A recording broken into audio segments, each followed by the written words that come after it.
30 ka mga minor de edad nga lubad gikan sa Talaingod, Davao del Norte girescue sa interagency nga gilangkuban sa mga regional agencies o sa local government units.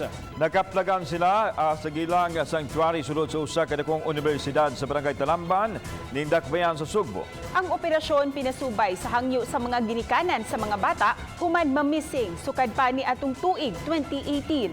Ania ang report. Gilusad ang hiniusang operasyon sa kapolisan sa Region 7, DSWD, LGU ug ubang ahensya sa kagamhanan. Kauban nila ang mga leader sa indigenous community ug ang mga ginikanan sa mga bata dihang gisulod ang ilang nahimutangan sa usa ka universidad. Naabtan ang mga minor de edad ug ang ilang mga sinaligan kaunang gipakig-istoryahan sa mga opisyal sa Women and Children Protection Center, DSWD ug sa mga tribal leader. Apan nagdumili ang grupo, hinungdan nga mitumaw ang tensyon, labi na dihang nagmagahi ang mga minor de edad sa pagkuyog sa mga otoridad.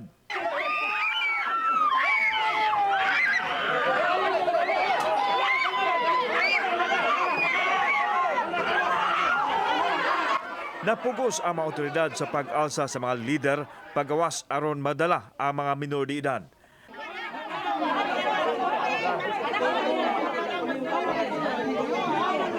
Ang mga na-rescue gipasakay sa bus sa PRO7 di naghuwat ang ilang mga ginikanan.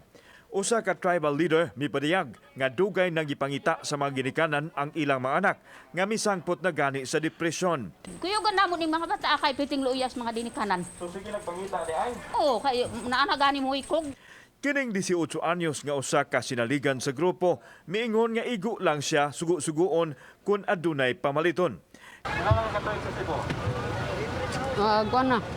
Duha na ka tuig. Gipadayag sa Pangulo sa WCPC, Visayas Field Office, nga 2018 pa na missing ang mga batanon ug nahibaw-an na lang nga gidala dinhi sa Sugbo. On the part of the PNP po, nagkaroon ng request yung mga magulang from Talaingod, Davao del Norte na yung mga anak nila is nandito sa Cebu City. At na-report doon na missing since 2018.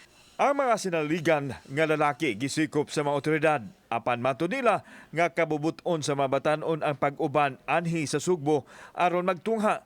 Doon na usab kunoy parent consent nga gipirmahan sa mga ginikanan. Ang nakaproblema lang kay muuli unta mi sa amo ang komunidad apan kay tungod sa kining COVID-19 dili mi kauli sir.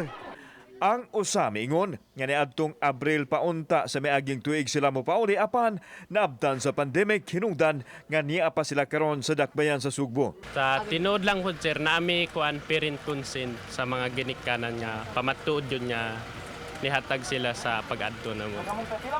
Usa ka magtutudlo ang giingong nagdala sa mga batanon aron dinhi sila makatungha apan gisusi sa mga otoridad ang taho nga gigamit ang mga batanon sa mga kalihukan sa progresibong pundok sa Masarali. Gitan-aw pa sa mga otoridad ang posibleng mga kaso nga isang at batok sa mga nagdala sa mga bata dinhi sa dakbayan sa Sugbo. Lahat po ay imbestigahin natin. Kasi po ito ay mga minors, mga bata na hinahanap ng magulang doon sa Davao del Norte. Wa pa'y pamahayag ang universidad nganong anaa sa ilang tunghaan nagpundo ang mga minor de edad.